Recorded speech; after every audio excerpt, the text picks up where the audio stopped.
episode 106 of the Illiana Stock Car Radio Podcast. Jeremy Banning here, along with the brothers Chris and Brian Goodacre. You guys flying away over there? All this weather? We might have got a little damp. I heard a lot of, I don't know if I actually got any hail or not. I just had loud rain and loud wind, and, you know, I live on the main drag through town here, so I heard at least one fire truck headed out. Yeah, I think we're right here on the first hole of the golf course. I think that flag in the tee was about horizontal. No cows flying by though, so I think we're all right. Well, you're good then. Yeah, so that's the takeaway there is, you know, if it's the same cow, you're in trouble. Correct.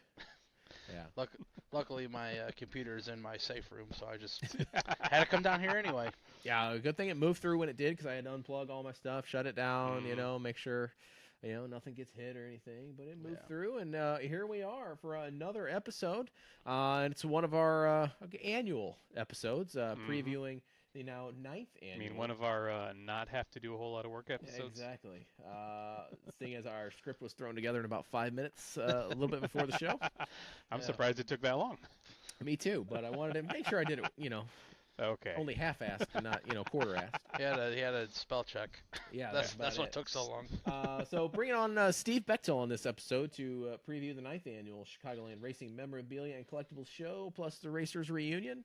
We like to do this every year. Bring him on, kind of talk about the show for those that are maybe new here, they don't know about the show, and kind of what to expect. And kind of see what the latest and greatest is in the show. We kind of talk about some memorabilia, what our favorite pieces of memorabilia are, and just kind of, as we call it, the start of the 2025 racing season, kind of the unofficial start. We all kind of converge back together and, you know, tell a lot of racing and / fishing stories and just get hyped up for the year to come. So I know we're looking forward to it. Hope you are as well. Brian and I, this is like when we get home from this show, all right, now we got to start working. Yeah. Yeah, a little pretty bit. much. Yeah, a little bit more than what you already are working. Yeah, I'm gonna say not that we ever really stopped, but it's this is our March Madness. That's exactly it. That's exactly it. So we're excited for the show. We're excited to bring Steve on here. We're excited for this show as well. So if you are too, make sure you hit that like and subscribe there on YouTube if you're watching the video podcast, or if you're kind of old school and like just the audio version or can't watch the YouTube video on the go, which, you know, understandable. Wherever you find your audio podcast, be it Spotify, Apple Podcasts, YouTube Podcasts, follow us there. Hit that like, the subscribe, the rate, your review, whatever your podcast platform has. Make sure to do that. So without any further ado, what do you say we bring on Steve Bechtel? Bring him on. All right. Welcome, Steve Bechtel, Illiana Stock Car Radio. Right. Well, we've got the man, the myth, the legend, frequent flyer on the show, Steve Bechtel, back on. Welcome to the show, Steve. Good to see you guys, man. It's been, well, other than Chris, who we talk way too much, but it's good to see everybody. Yeah. You staying out of you know, the land of Oz over there? Oh my God, yeah. It's, I don't know, maybe it's just Illinois or I don't know what it is, but man, whenever we get weather, it's like nobody knows what hail looks like, so everybody has to send pictures. And, you know, here's the tornado, and I'm like 8 feet away from it, but I'm outside looking at pictures, and it's just, oh my God, and it's crazy. But yeah, but the weather has been crazy. I loved last weekend when it was 81, and then it snowed the next day or two. That's welcome to Illinois. Yeah, hey, I think we got that same thing going on tomorrow too. So Great. Well, get it all out of the way now. Yeah, exactly. And you know, you'll join us here in a few more episodes to preview the Grundy County Speedway season coming up. But first, it's the unofficial start of the 2025 season, as we like to say. Chicagoland Racing Memorabilia and Collectibles Show coming up this weekend. Yeah, really excited. You know, you go through winter and you're kind of, I think it happens this way every year. The racing season ends and you're like, man, about time. I am done with racing. And then a month later, you're like, I kind of miss it a little bit. And you get through the holidays with your family, and then you really miss it. And like I said, is that why we talk so much? But no, it's just great. That means, you know, we're getting closer to opening day. That means, you know, weather is starting to really get nicer. No more snow, stuff like that. So no, it's our 9th annual this year, and really just looking forward to it this weekend. Yeah, absolutely. So give us the lay of the land. Anything big, new, and exciting for this year? Nothing really new. I mean, last year we did change it up a little bit with the reunion part of it. I felt it, worked a little bit better that way. We can talk about that a little bit later in the episode because I know you guys kind of had some questions about that. But no, just tables have been really strong. Looks like we're going to be over 100, so that's always good. You guys are going to be there.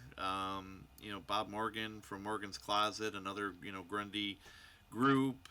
Midwest Super Cup is going to be there with the car on display with handouts. Grundy County Speedway is going to be there, with their brand new T-shirts and hoodies and NASCAR, some giveaway stuff and magnets for schedule magnets and stuff like that. Grundy Hall of Fame's going to be there. So me, being a Grundy guy, it's nice to see not only you guys there, your podcast is going to be there. So that's gonna be cool. So yeah, it's nice to have so many locals there. But no, everything's strong. People waiting till the last minute. I had 3 more tables sold today, which is crazy sometimes trying to get everybody to fit. And I need to be by this guy after we done our layout and stuff. But we always they say, do you sell out? And we're like, well, we never sell out. Well, you might be in the bathroom, but we'll find a table for you. And no, like I said, nothing really new, but again, just the excitement seems real strong for it. Whether sometimes you get 20 degrees or it's snowing, and you get some people that don't want to make the long drive, depending on where they're coming from and all that. So no, just really looking forward to it. Looking forward to seeing you guys and a lot of. I'm sure you guys get this too at the show. You see a lot of faces. You're like, I haven't seen this guy since September. So that's kind of cool to bump into people and chat, and before you know it, you're loading up your stuff and going home.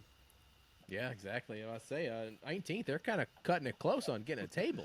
Yeah, I do like an email blast, and I just sent it out yesterday, and said still got tables available. So I kind of did it to myself, but like I said, it's always like I said, we'll take the more tables the better for everybody. He might be there looking for he might be selling that Holy Grail program that Chris Goodacre is looking for his collection. So you just never know. Yeah, exactly. For anybody out there that might be listening to this that hasn't been to this show, what can they expect? Everything racing. This is it's a long-standing show. It was started by Stan Kalwazinski, who's a local kind of racing historian in the Chicagoland area. He was an announcer at, a few tracks, a track photographer, and Tommy Turtle, who everybody kind of knows from his days of selling tires at all the Chicagoland racetracks. And they had about 24 of them. And, Tommy had some health issues. Him and Stan kind of took a step back, and it kind of disappeared for 2-3 years. And, I reached out to Stan, and they really didn't want to do anything with it. And, we decided, a buddy of mine, Jim McCarthy, we decided, hey, let's, there's a void, like you guys said at the beginning of the season, the unofficial start. So we kind of took the plunge, and when Stan saw what we were going to do, he graciously helped us with everything, gave us, his email list of vendors, of fans, and stuff like that. This is our 9th year of doing it, so about 35 years of doing it, and it's a lot of the, I don't want to say same stuff, but it's a lot of the, you'll see the same type of stuff, and it's a unique kind of, blend of, local tracks, like, now, in our area on the asphalt side, we only have Grundy County Speedway, but you'll see, Raceway Park stuff, Illiana, Santa Fe, Rockford. You see all the old pictures and the programs and stuff like that, but then you kind of get, national to where, people are selling full years of, Midwest racing news from 1977 and model cars, diecast, lots of diecast. Stuff you just never know what you're going to see. I mean, there's guys there that sell liquor decanters from the 70s, like in the shape of Indy cars and, Bobby Allison. There's people there, selling NASCAR sheet metal, NASCAR, you walk into the room and you look to your left and there's a 6-foot-tall Dale Earnhardt stand-up. I mean, it's just anything that you could possibly think racing-wise, videos and old, stock car racing magazines, books. It's like such a hodgepodge. And then, you get other people like Chris, he sells I'm sorry, Chris and Brian. Sorry, Brian. I was Yeah, so totally I was cut. Yeah, Just I letting just- him out. I was so distracted by that beard. I almost forgot you were there. But no, I mean those guys. They'll sell pictures from last year, but and some people may not know this, but they picked up Andy Grod's photo collection, and Andy was the photographer at Grundy and Illiana for over 30 years, I think. So they got just so yeah, many. something like that. Yeah, they just got so many old pictures, and then you got like Grundy County Speedway is going to have a booth selling our new T-shirts and hoodies for the 2025 season, and I think Blake Kankakee going to have a table there, and there's the Grundy Mazan Hall of Fame, the Illinois Stock Car Hall of Fame. You can get information about them. You can be join to be a member, get their merchandise and stuff. It's just everywhere you walk, it's like, okay, there's pictures from 1950, and then there's Chris and Brian with pictures from 6 months ago. So it's a lot of hidden treasures. You got to dig hero cards. I mean, the guys, I'm long-winded as it is, but I could just literally we maybe we got to do a video this year. I always tell myself I'm going to do a video before the door opens, and unfortunately it's a blur. We get there at like 7 a.m. and leave at like 3 or 4 o'clock, and it's just I feel like I don't get a chance to talk to everybody. I don't really get a chance to walk around just because we're so busy. But it truly is like a unique show. Really the only one in this area. So, again, fans, if you're looking racing stuff, if you just want to get out of the house for some nice weather and, coming out and see everybody. So we talk about the memorabilia and plethora of it, and you've been to the show often enough. Have you picked up, a favorite piece of memorabilia while you've been at these shows? Oh, wow.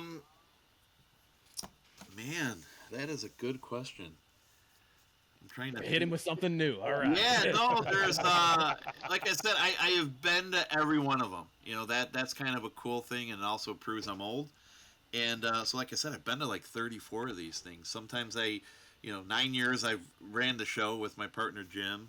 Then I've been a vendor, and then it was like the next year I was just going to buy stuff. And I think sometimes it maybe not the answer you're looking for, but I was a Raceway Park guy growing up, so I remember, maybe in the 90s, you'd go there and you'd see like a program from the 70s that you never saw before. Now I see them all and it's like, oh, yeah, I saw that, I got that, I saw it, but it's just kind of like the newness sometimes of picking something up, or you see a program, you see a picture.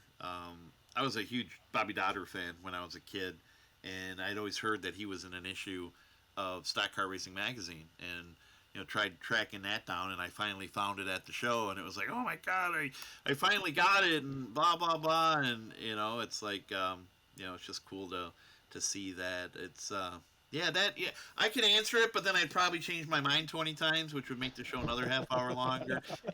To me, it's just the newness of seeing different things you didn't know existed, stuff like that. I enjoyed the old racing papers. I picked up a bunch of like full seasons, like we were talking about earlier, the Midwest Racing News, and it's so cool to just get like a full. I read them like library books. I mean, I start at the beginning, and I go through them, and I can. I wasn't there, in the 70s watching them, which is strangely enough my favorite era. But it's like cool. You can, like the year Larry Schuler won 42 features. I got 1976 Midwest Racing News, and I just read episode, and it was like, man, he won another one. He won three at 3 tracks that weekend, and it's like you're reading history. It's like you're reading a book. So it's just like the excitement of seeing like the different. There's years I've walked out of there spending $9, and there's years I've walked out of there. Whew, I remember when Raceway Park closed that first year, I really thought that people were going to go out of the, like, all of a sudden, I got programs in the basement, I got grandpa's stuff that we don't need, we're going to, and I remember, embarrassingly remember, going to that show in 2001, and I brought like $1,500 with me. Just because I didn't know what I was, you know what I mean? I had no intention of spending that much, but it's like, what if you get there and some guy has 1,000 pictures and 500 programs that he's collected and they're in his basement, I would kick myself if I didn't get a chance to get that. Plus, I know I could turn around and sell them on eBay and make my money back. So that was yeah. So it's like I said, it's been feast or famine sometimes, and it's just cool to, like last year. You see, or it was either last year or 2 years ago. Stopping by Goodacre Photography, and they had old Grundy programs, and it's like, here's a program from like 80, 79, 80 or something that I'd never seen before. And I'm like, I gotta have that because why not? Right. Yeah, I mean that's definitely good stuff, and the memorabilia is just one aspect of it, and you kind of mentioned it earlier. Is the Racers Reunion is the other part of it. And you mentioned you kind of switched the layout of it a little bit last year. So kind of talk about how well you thought that worked, and kind of how the Racers Reunion aspect of it kind of works. Yeah, so when we started this, like I said, we didn't really have Stan helping us. He was kind of just doing his own thing, and we thought, man, without vendors and without fans being able to, we didn't know. We didn't want to go into the show losing thousands of dollars, with nobody showing up or not enough vendors, not enough fans.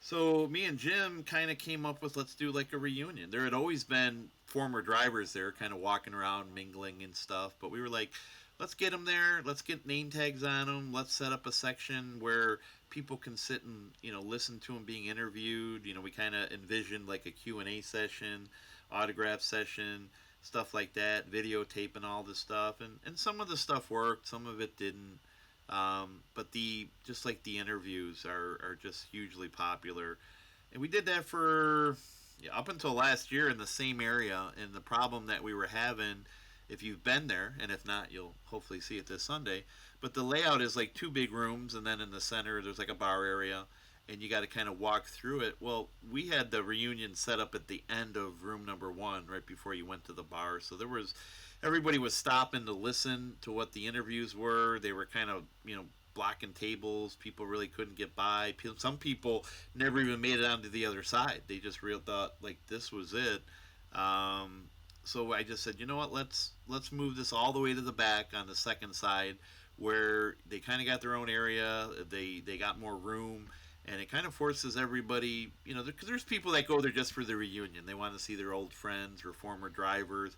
But at least this way, you kind of force them to walk the whole room to get there. And even if they're not there to buy something, they might walk the room and be like, "Oh, look at that! I need that for my collection," or something like that. So I felt it went very well. Not 100% sure how my partner feels about it. We have different degrees of what we think works and doesn't work, but everybody I talked to, the vendors all liked it. They didn't like it being jammed up in the one side. The people in room 2 were like, "Oh my God, thank you," because we saw so much more foot traffic, and like I said, you just sometimes got to try different things. And like I said, we tried the autograph stuff early on, and it just really didn't catch on like we thought it would, and some things didn't work, and some things we didn't think of we did add to it, and now they do work. So it's like I said, it's a nice add-on. Like I said, there's people there that are they don't even know Raceway Park. They don't know Illiana Speedway. They're there because they're NASCAR fans, and so we got stuff for you, and then we got people that could care less about NASCAR or buying diecast that are I raced at Raceway 30, 40 years ago. I want to see my friend that always comes to this event. So it's kind of a nice mix of everything. Yeah. So do you have any confirmed guests for the Racers Reunion so far? Unfortunately, no. That was one of the things that we learned right away. That was really, really, really times 17 really is hard to do. The first year it was insane. There was we had a guy come in from Canada. We had a guy come in from Texas. We had a driver. I think Ray Freeman came in from like Missouri. I'm sure I got that state wrong. But there was so many people that came in from different areas, and they were like, "Oh my God, this is great." But it's like, and we had people confirming. And then like by year 2, it's like a lot of the people are like, "Oh, okay, well I did it once. I don't, I'm not going to make this, A lot of people in the area have also moved, they're snowbirds and they're down in Florida or whatever. They, they don't come up. And even by year 2, we wanted to try to let people know, hey, this guy's coming, and we put it on the website, we put it on social media, crickets, nobody wanting to. And then we also had a few people like, I'll be there. Hey, just call me. Hey, just so you know, I'll be there next month. 2 weeks later, hey, 2 weeks, I'll be there. And then the day of the show, yeah, my wife wanted me to wash the car. So and I'm like, you know what? It's a hodgepodge. Not to sound cliche or even a little mean, but you want to know who's there? Come check it out. It's the equivalent of when we have those big races, and those people that got the entry list out yet. The race isn't too. Oh yeah. No, we don't have the entry list out. But if you're a race fan, come on out, and I promise you we'll have cars and everything else. So it kind of just was easier to just not do it, anymore, because again, people weren't replying and people, would no show, and then it's our fault, that. So it's like we just kind of welcome it to anybody. And Jim, I got to give him credit. He really kind of runs the ball with the reunion part, being on just last year with it being on the other side. Obviously, he was so kind of far away from me, but he really, that's his passion. I think where I'm more of the memorabilia stuff. His passion, I think, is kind of keeping the memories alive, letting these drivers come out and tell the same stories they've been telling for years, but they still love to come out and tell them. So he does a phenomenal job with that. So we're happy with that too. So Yeah, if I've learned anything, racing stories are a lot like fishing stories. Mm-hmm. Every year, the fish gets bigger. yeah. Every year the fish gets bigger, and it was harder to catch. Is there one story that maybe you've heard along the way that really sticks out? Like from racing, you mean? Yeah, from the reunion, They're to quote Bon Jovi, they're all the same, only the names have changed. I don't want to look. You raced, and you had this career, and you had your friends and your family and your buddies, and you've told these stories over and over. Who am I to dispute them? But there's every year you hear people, oh. So I'm at the track, and and I I was like really good that night. I think I was like third fast time, and I started 16th, and I got the lead, and I led for like 75 laps, and I'm just like behind them like that didn't happen. Yeah. Meanwhile, Goodacres over here got the pictures of it not happening. Yeah, I'll always remember one story, and I won't say the person, but I remember. Some guy was telling a story, and I remembered the story because it was, one of my favorite drivers at the time. I was a little kid. I had a photo of, kind of what happened, and they're telling this story, and I'm just like, yeah, that's great, and I'm just in my head, I'm like, oh boy, and like literally, I think I that night I bought like some like Raceway Park newspapers that they used to have at the track in the 70s and early 80s and stuff. They would have like this little 4-page kind of thing they either sold or handed out, and it just happened. I go home and I open it up from the year, and the story of that night is in there, and everything that this guy said was like, you did not make the trophy dash, you did not lead, you led 2 laps, not 75. You weren't, when it happened, you weren't running third, you were running 14th. And like I said, we all remember them, remember stuff differently. And like I said, I don't want to get in the way of a good fishing story there. So it's there's guys that walk around there with scrapbooks, that literally, just tell her, hey, this happened, this many years ago, and blah blah. And they're like, hey, remember, and I'm just like, I gotta get back up. See that line? I just came to get singles, I gotta get back. And but you know what? I think it just brings a lot of joy, especially to the to the older drivers, to be able to get out and mingle and just talk to other drivers that were there. You get a fan that comes up to them. Oh my God, I think it just makes their day. So like I said, just a lot of, like you said, fishing stories where it's, they caught the 8-incher, and the story is they caught a 4-foot, and I just kind of, I smile. They paid their money to get in, so you can tell whatever story you want. Just don't make it about me. We're good. Oh. Well, on this show, when we have a guest on here, we usually have our hashtag One Positive segment where we ask them, give that one positive thing that they've gotten from racing, either over the year, the last couple of weeks, what have you. I'm gonna change it up just a little bit. So give me a hashtag one positive that you've experienced with this show. Kind of like I just said, getting these, people together that, to me in my time of racing, I mean, I have so many racing stories. I've been doing this for so long, and I've seen plenty of great races. I've seen the unbelievable crashes. I've seen the drama, but constantly a lot of my favorite stories are, out in the parking lot, talking to people, being, after the races till the sun comes up or whatever. And it's those friendships kind of that you make. And I think this show, everybody wants to talk about the glory days. Everybody wants to talk about, having fun and stuff like that. And I think the one positive is that we kind of give an outlet for, again, you got, a lot of these guys that show up, that ran in the 70s and now they're, in their 60s and 70 years old, don't do a lot of Facebook, don't, track anybody down, don't do social media. So for them, it's like, I'm going because, this guy's going to be there. Or I'm going to get together and, me and this guy who I all raced against, we're going to meet for breakfast at 8.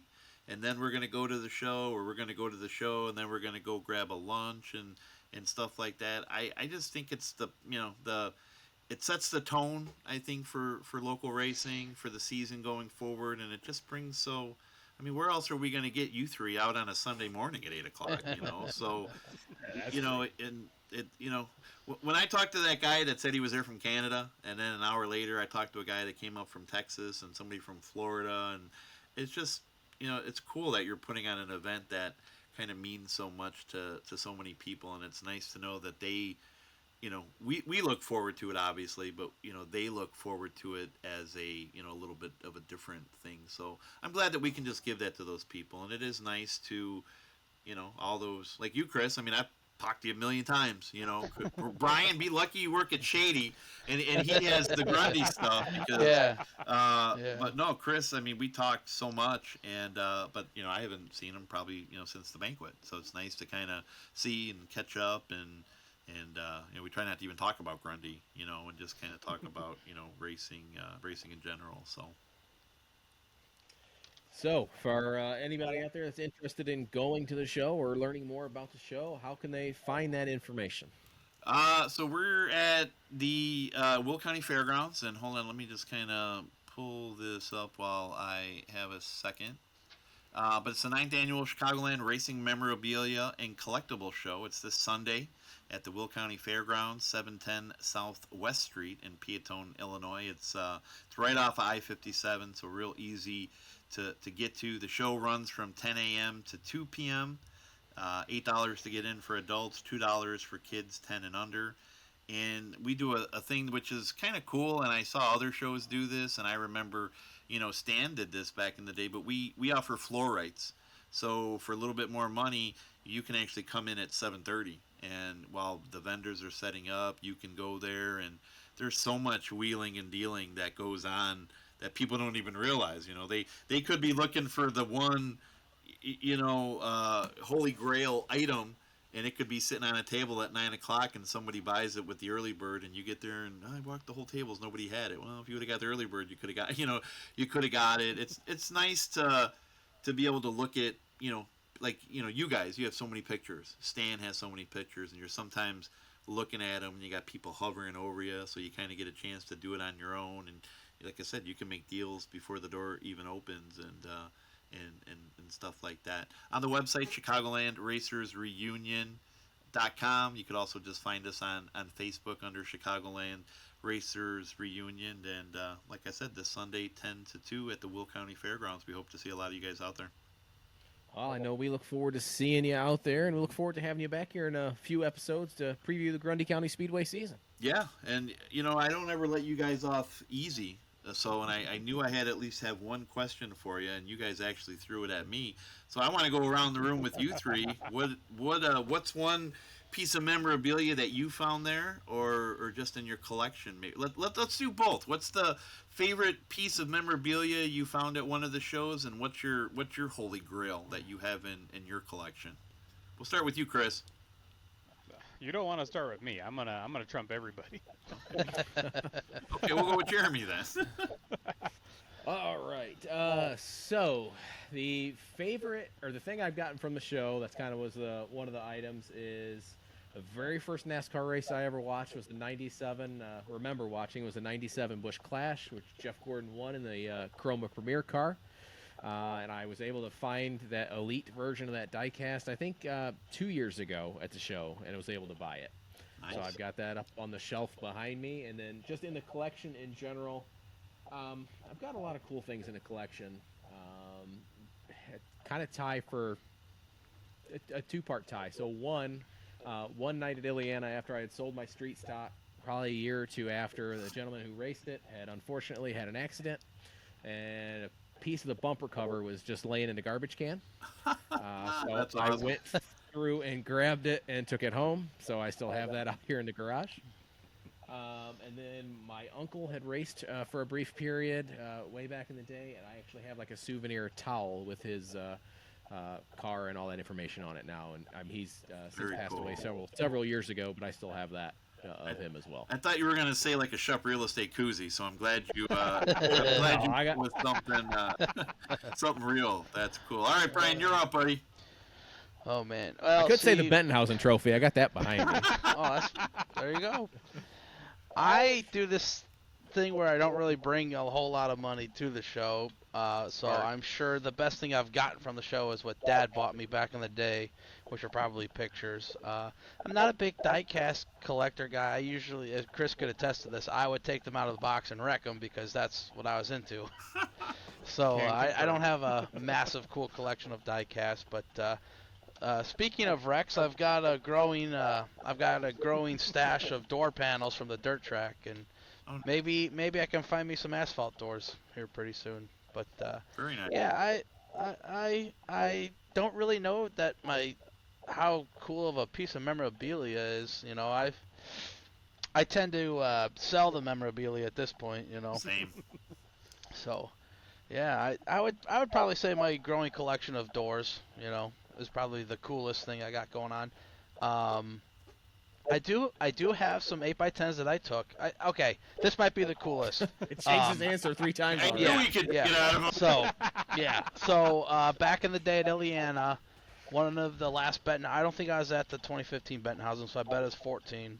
But Brian Muick broke and hit the wall in turn 1 during, I don't know if it was last chance or a heat race or whatever, but it caught the whole thing. Bam, bam, bam. And the whole right front was all messed up from hitting the wall. And the right front fender was just hanging out in the infield. And, of course, I was hanging out all night taking pictures. So at the end of the night, he never came and got it. So I grabbed it, took it to him, and asked him to – or I was going to give it back to him. And he said, "You can have it. Do you have the pictures of the accident?" I go, "Yeah." He goes, "Well, if you show them to me, you know, I'll sign it and you can have it." So I showed him the pictures. He signed the fender. And actually, it was probably only about 2 or 3 years ago I printed out the 8x10s to go with the fender. Oh, that's So that's probably big probably deal. like the coolest story like memorabilia that I have, you know. But I've got a couple other 8x10s that I took that I printed out. You know, Eric Darnell, one at Illiana, he autographed it. You got a Ross Kenseth one A floating Ross somewhere. Kenseth thing I got autographed. I got some Crash 8x10s from Shady Hill of cars flipping, and the guy that's flipping is autographed the photo. So I mean, I got some cool stuff like that.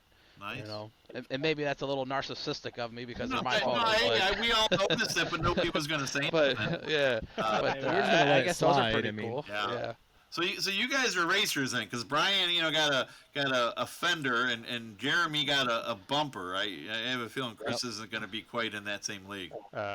Chris actually has the entire left front fender from Jack Kalwazinski's last late model before he sold all his stuff and drove for Govert for a little bit. But is that your favorite piece?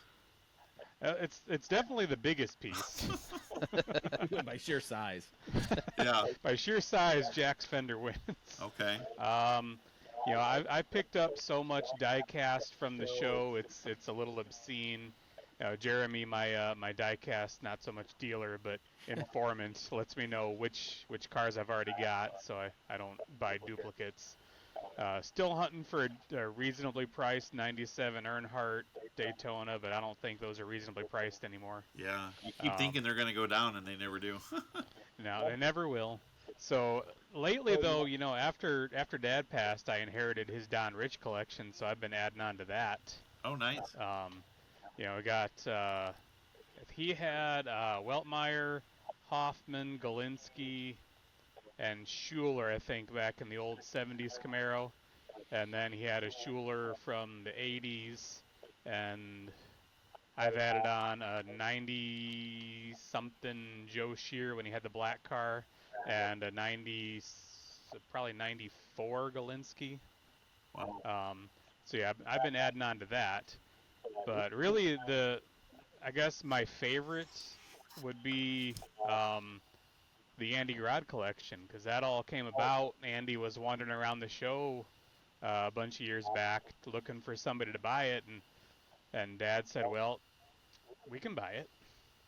So I think that was COVID year we picked that up. Because you guys had just had so much, and there's still stuff you haven't even gone through, I think. And that's the stuff that I grew up on. I've got my own little collection of pictures that we bought from Andy way back in the day, and now somewhere in that stack of boxes I've got the negatives for him too. That's awesome. Jeremy, I know you kind of do, while Chris and Brian are kind of doing the pictures, you kind of do the podcast a little bit more. So just one more quick question for you. What's the goal this weekend? Do you have drivers lined up that you want to talk to? Or are you going to just kind of roam and see who you got? I mean, do you just kind of go into that with no expectations, and whatever happens when you guys try to get interviews? Yep, that's pretty much it. We just wing it, man. We set the table up, kind of get ready, and then we just kind of go on a recon mission and wait for Eddie Wolf to sit down Kyle Harvey. Yeah, I just kind of wait for whoever pops up and be very opportunistic. So it's a surprise to us and be a surprise to everybody else. Just hop on the mic and make an announcement. Is anybody here raced in the 60s? No? Anybody from the 70s? And just work your way up. I mean, it wouldn't even have to be that hard. Is there a racer that wants to talk? Just all line up. Well, and it was Woody, I think, last year or the year before that he was standing in front of the table telling all these stories, and we said, hey, go sit behind the table and tell those exact same stories, and he got like stage fright or something. Yeah. Oh, no, I can't say that. Yeah, I can't. I don't. It was a couple years ago, and I don't remember if it probably had to be you, because there's really nobody else that records. But were you the guys that interviewed Larry Schuler? Yes. Yeah, it was I think 22 that. And that was after Dad had passed, so we didn't have a table. We just kind of set up in the bar area. But and I remember Larry telling us a few stories after we were done recording that wouldn't have been able to make the recording. And those were the best ones, obviously. Those are whenever you talk to Larry, it's I obviously I've known that he's raced forever. I see him at the track, but really don't have too many conversations with him. And sometimes, like, I'll just randomly start talking to him, and he'll start telling me this story, and it's like I'm a kid. It's story time, like give me a little piece of rug to sit down on, and I want to listen. And some of his stuff is, it's and a lot of people have heard a lot of the, maybe the same ones. He told me about his first time at Raceway, first time he hot lapped a car. I think it was at Santa Fe actually, and they wanted to kill him because he was like a teenager, and his dad said go pack the track, and he didn't know it was pack the track, so he was out there thinking it was practice. So a lot of people were a little upset with the 61 that night, and I think we got the Manny Moore story out of him. Yeah, no, that's a great one, and no, it's just cool to give these guys an outlet to kind of tell their stories, and it's like you, Jeremy, you're not.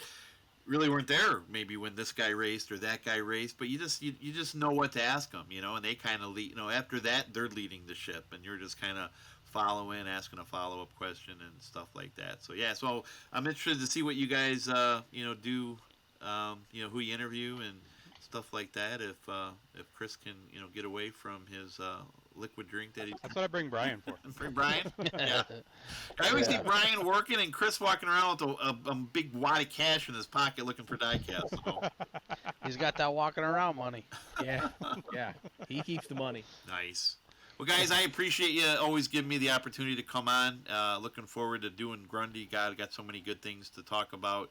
at Grundy. We even got some other stuff that we haven't even announced yet. That by the time we hopefully do the show, we'll be able to announce that as well. And not even me. I mean, you guys do this with so many people in the racing industry. There's not a lot of places that give tracks and stuff like that to kind of be able to shout out and give their schedules and talk to people and let fans know about it. So we definitely appreciate what you guys do, all the time and effort you put into this.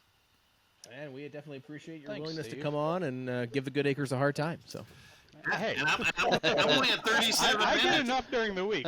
Yeah, Chris gets a lot during the week, and again, I'm looking. yeah, he does. I'm at 37 minutes. Usually, you guys just say, "Hey, Steve's here," and then you guys go upstairs and make dinner, and I just keep talking. So I didn't go the full hour tonight. Well, we now have that to we're pace on video, ourselves. it's harder to get away. Yeah. Well, pace ourselves, Who's coming on next week? I know I'll be in a few weeks, but are you guys kind of up to the every week thing? Or are you doing it like bi-weekly or? Kind of bi-weekly. I Yeah, think kind of doing next every week- other week. And Next week's episode will be the interviews that we do. Yeah, Yeah. we got Oh, a it's show. show we're recording on Sunday for next week. Yes. Nice. Yeah. And obviously, it's a little bit easier. I think you guys all at your own casas yourself instead of trying to get. I mean, I do miss the big background of Steve Grissom almost dying, but it's probably a little bit easier for you guys to just do it all from your homes. Yeah, it's a little easier to schedule and a little easier to coordinate. Nice. Yeah. And how did you It's get the not Ben? often How we did have you get the somebody call us. Benhausen trophy at your house? Stan orders 100 copies. Oh, fair enough. Not 100. He ordered a few. He kind of gave us all the option if we wanted trophies, and I've got this one, and I've got the Schuler trophy over here too.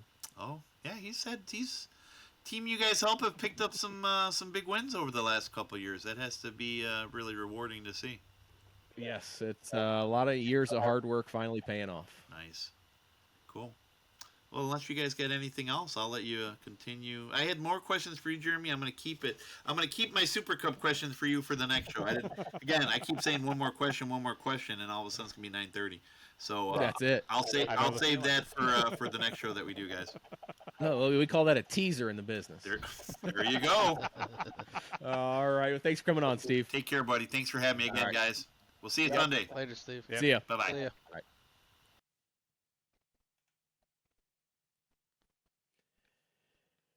All right, that was the man, Steve Bechtel, frequent flyer.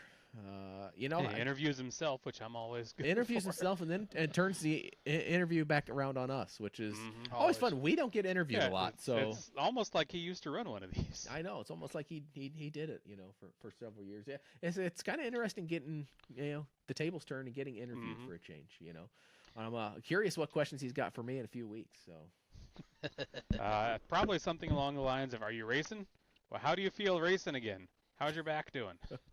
Oh, yeah. yeah, all the good stuff. All of the good stuff. But yeah, we definitely thank Steve for coming on. A lot of good information about the show and where to find it, how to find it. He's right. There's just, it's the people, seeing all the people you Mhm. haven't seen since last fall, and then just Seeing so many. people you haven't seen in years, because I know, It's true. God, for the longest time there, Bobby Jean Wall was running Steve's booth for him. So yeah, I haven't seen her other than that show since Illiana. See, who else do we usually run into? It's Andy Grod. That was the first time I'd seen him in years. And then we bought his collection. Now he shows up to Grundy a couple times a year, which I'm all for. There's Don Rich and his car collection that I usually walk home with one of. So hopefully he's got something new and good in my budget for this year. For you, Chris, he might just wheel and deal just to take your money. Is it really wheeling and dealing if the price is going up? It's all perspective, I guess. But either way, man, a lot of cool stuff. You and me both have gotten a boatload of diecast from the show. Mm-hmm. So curious to see what we can find this year, and curious to see who we can find. Because as we do every year, we'll set up at the show. We'll try to find three. Yeah, and two, three, usually four it boils people. down to, "Hey Chris, go find somebody." It's pretty much what it is. Or as they're walking past your photo booth last year, that Mhm. seemed to work really well. By It the did, way, yeah. And, let them come to us. First-hand experience, yes, that front table helped a lot compared to being stuck in the back room last year, or 2 years ago, whenever it was. Yeah, so we're looking forward to seeing who we can find, and we'll keep you guys on edge because like I told Steve, we don't even know yet. So it'll be on the fly kind of deal. I'm sure we're gonna get a drive-by with Earl and Jerry. They seem to always like to sneak through. Yeah, absolutely.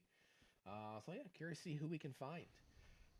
But it will be interesting to see what we can find, both driver-wise and memorabilia-wise. And yeah, we'll give our recaps while we're there, kind of what scores we made, if any. Yeah, how business is I know going. a guy that's got some cameras that can do a walk around. Yeah, exactly.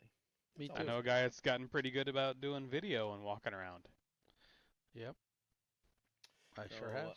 Yeah, so we got that coming up for everybody. Couple just a quick notes. Here, Plymouth Speedway, I saw they announced canceling the enduro events they had scheduled. Yeah, all the I lack of heard through the interest, grapevine there's a lot of stuff going on around that time that other drivers have already committed to. Like I want to say there's it's a four-cylinder race somewhere that pays out an obscene amount of money that I think Lagacy has all of his crew going to. I think Yeah. Trevor Sterk and the Hawkings they're going to that one. It's the Kokomo XR Yes. Woomba. Yes. There you go. Thank you. Yeah. I knew it was something. Yeah. We got half of Shady Hill 4-cylinders are in that. Well, the ones that coughed up the $600 to enter. So yeah, a lot of that going on. So yeah, that will. So yeah, cancel. hopefully there's not some scheduling conflicts next time around, and we can get Yeah. the Fools 200 Enduro back on the schedule next year. That's 2 weeks after the 6th. So I mean, yeah, I guess 2 weeks is kind of quick if you wreck it and you got to put it back together. turn Right. it around again. So, Yeah, especially for that kind of entry fee.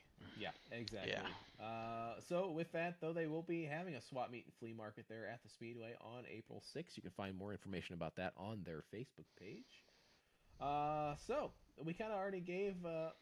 We asked Steve about the one positives of the memorabilia show and something he's gotten out of that memorabilia show. So we'll keep on that same theme here this week. So guys, what's hashtag one positive from the memorabilia show that you've been able to take away?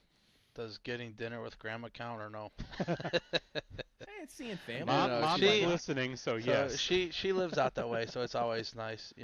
I really only get to see grandma a couple times a year, and that's one of them. We grab dinner.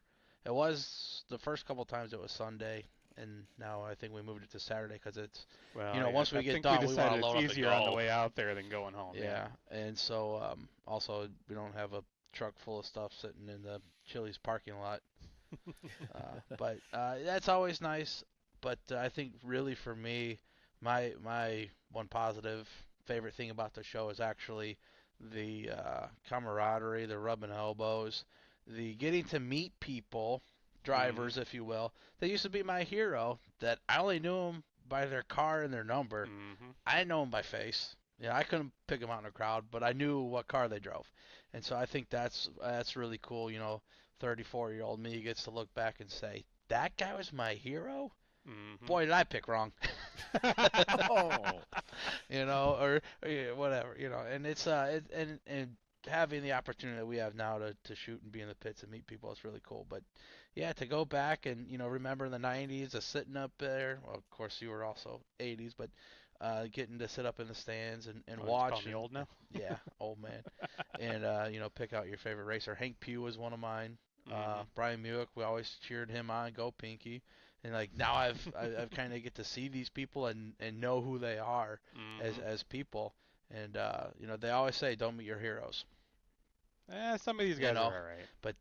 But in the racing community, and being a guy in Victor Lane, it's usually I really don't have too many bad experiences with race car drivers. But again, I'm a photographer and not the guy that just dumped them on turn 2 or whatever. I was telling Steve one of the many times we've talked in the last 72 hours that it's I can't remember why we're talking about it, but me and you, we see drivers at emotional highs, good or bad. We're down there with the emotions. Yep. Oh yeah. That and it was, I think I've told this story a few times, but walking through the pits at Illiana and having John Nutley wave at me before I waved at him, that was a weird moment, and I kind of like that. We are somebody now. It's not just I don't want to say full circle, but is that the We race on ovals. yeah, is that the we're here moment? I think so. When Dad had always said when Stan Kalazinski was starting to ask us for advice, that was our Yeah. we've made it moment. Yeah. I guess I'm kind of still waiting for my I made it moment, but yeah, we've You definitely and come. Gary Gasper have Oh, inside jokes in the infield. You've we made got it. we got a lot of moments. Oh yeah. Dude, Gary's a riot, man. I'm He actually is. kind of surprised I haven't seen a Facebook post from him about the weather. Yeah, He's right. always good yeah, about he's usually pretty good about that. Oh yeah. every time it snows. Hey, we know. Yeah, right. Yeah. Chris, did you give your hashtag one positive? I have not, but I kind Okay. of alluded to it. Not Yes. really. Um, really, my biggest one positive is all in the past now. But going to this show with Dad, and even when he would spend the entire show standing at Stan's booth, going through every picture, and taking a spreadsheet with to make sure he doesn't have duplicate pictures, or does if he needs duplicate pictures. That you know, for the longest time, I don't think he knew floor rights were a thing, so we'd be first or second in line there standing. Literally, we were standing in line at the time that you could have got floor rights to go in. Um, but then, yeah, when we started selling there, Dad would help bring in all the stuff and put it at our table, and then, I'd look up and he's gone. I got all these boxes to unpack and poke my head around the corner. Oh, Dad's at Stan's booth. That makes sense.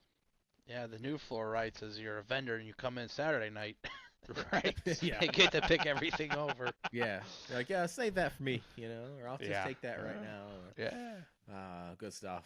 Yeah, I think my hashtag one positive is, I think most of us are big on nostalgia.